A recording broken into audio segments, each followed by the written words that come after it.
Welcome to Stock Valuation lecture series from School of Contribution. In this lecture, we are going to discuss constant dividend growth model. শুরুতে আমরা দেখে নেই what is constant dividend growth model. In the constant dividend growth model, dividend grows at a constant growth rate. This is called the constant dividend growth model. এটা হচ্ছে আমাদের একটা definition. এখন আমরা এখানে কিছু সিম্বল ইউজ করে এই ডেফিনেশনটা থেকে আমরা এখন constant dividend growth মডেলের ফর্মুলা কিভাবে ডিরাইভ করতে হয় তা আমরা এখন দেখব। For the sake of explanation, we take Z for the dividend growth rate, constant dividend growth rate. D0 means dividend at the time 0 or dividend at the present time. এখন এই symbol use করে বা information use করে আমরা এখানে কতিপয় dividend series establish করব। So at the very beginning, we take that in the next year, that means D1. In the next year, dividend is equal to initial dividend multiplied by the growth factor, because dividend growth grows at the constant growth rate.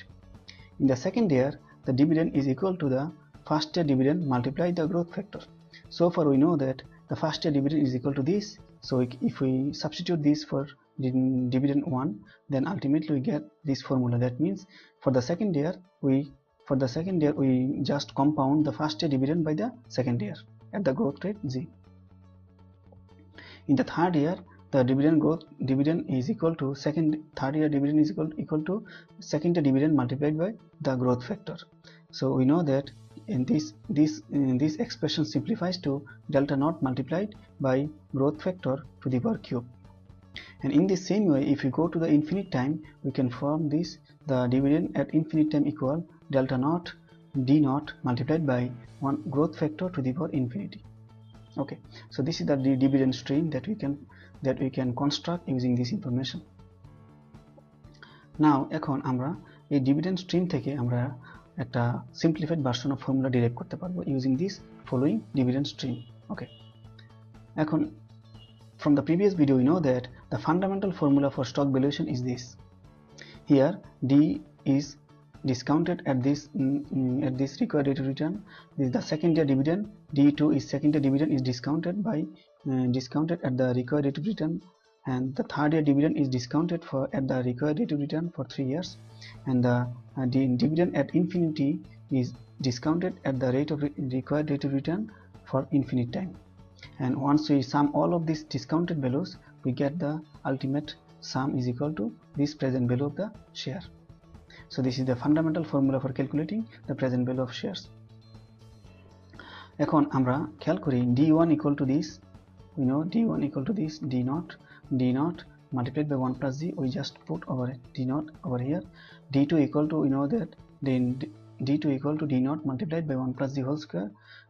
D3 equal to, we know that D0 multiplied by 1 plus Z cube, and we also know that D infinity equal to D0 multiplied by 1 plus Z infinity. And as before, our denominator terms remains same. These are the denominator, they all remain same, and this is equal to the present value of the share price. So now we can simplify this expression using the further simplification method. We know that the D0 is a common factor to all every term, so we can factor out D0 over here from the every term. So we factor out D0, and we know that 1 plus Z divided by 1 plus RD, we have power 1 over here, power 1, so we can write 1 plus Z divided by 1 plus RD. We have power 2 for both terms, so we can whole square them. 1 plus Z divided by 1 plus RD whole square. We have power 3 in both case, so we can cube them. 1 plus Z divided by 1 plus RD whole cube, and dot dot dot. Ultimately we have power infinity over here, infinity, so we can take the infinite power for both terms. So this is our another simplified version of the formula.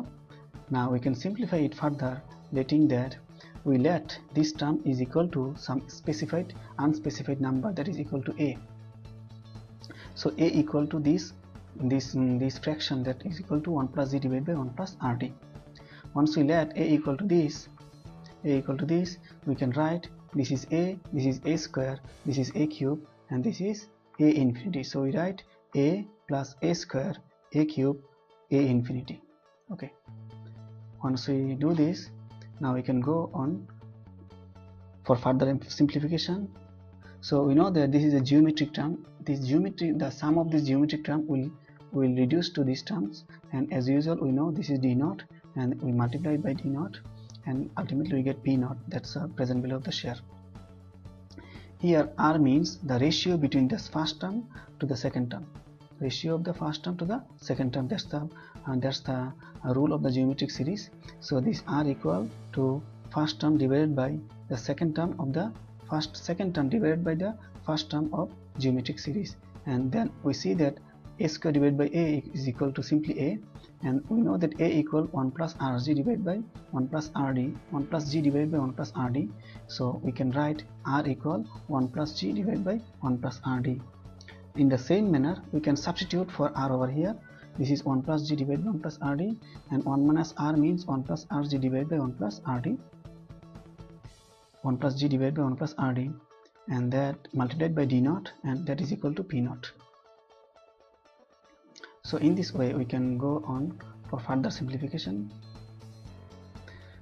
So as before, we see that this is r, and that r is equal to 1 plus g divided by 1 plus rd. This is d naught, and if we minus this term from the 1 over here, then ultimately we get this expression. This is the simplified expression once we minus 1 plus g divided by 1 plus rd from 1. So after this we can simplify further.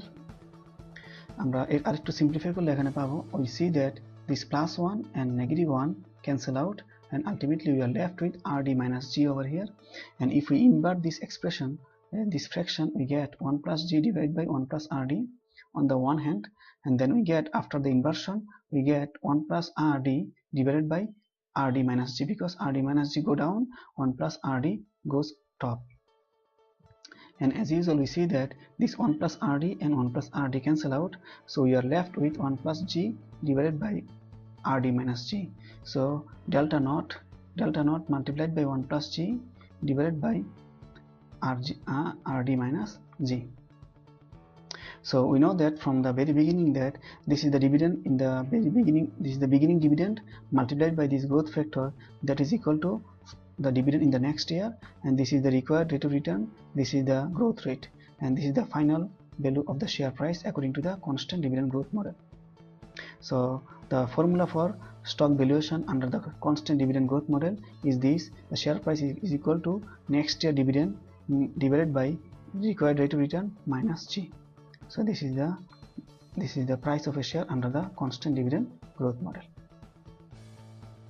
So far we have seen how to derive the constant dividend growth model formula, how to derive the formula for valuation of common stock or a share under the constant dividend growth model. Okay, now we want to check some important details regarding the constant dividend growth model formula. So this is the formula that we have derived above. The share price is equal to, under the constant dividend growth model, is equal to this. Now first important details is that this formula is very simple formula.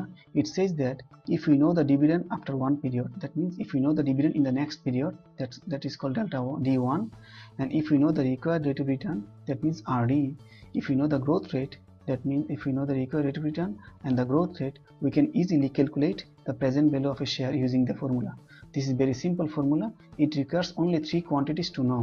If you know the dividend in the next year, if you know the required rate of return, if we know the growth rate, we can easily calculate the share of a present value of a share. This is very simple formula. Okay, now the second important detail is that the formula requires, as we see above, the formula requires the growth rate, but in some cases growth rate may not be given directly in the math. So the growth rate directly ম্যাথে দেওয়া না থাকে, তাহলে আমরা growth rate following formula use করে easily calculate করতে পারবো. So growth rate is equal to B multiplied by ROE. ROE means return on equity, and B is equal to the retention ratio. This B is equal to retention ratio. Retention ratio is equal to 1 minus dividend payout ratio.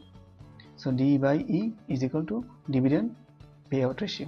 So if we know the dividend payout ratio, in a sense, if we know the dividend payout ratio, and if we know the return on equity, we can easily calculate our growth rate. So even if in the math the growth rate is not given directly, if you are given the return on equity, if we are given the dividend payout ratio, and then we can easily calculate our growth rate using these two information. This is the second important details. Now third important characteristics of this formula is that this is very important. It says that required rate of return must be greater than the growth rate. Now what is the implication of this? কেন required rate of return growth rate থেকে বড় হতে হবে? The implication of this is that if you look at the formula, it says that if the required rate of return is less than the growth rate, the share price will be negative. Since the price cannot be negative, we can say that the required rate of return must be greater than the growth rate.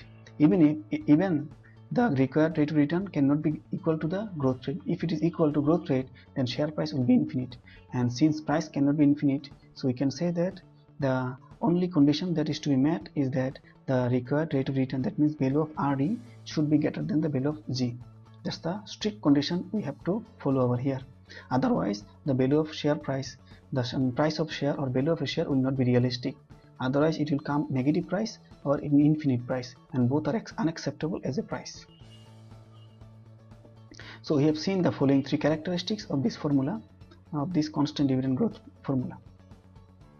And so far, this is the formula that we are going to use to calculate the share from the price of a share under the constant dividend growth model. And that's all from this video.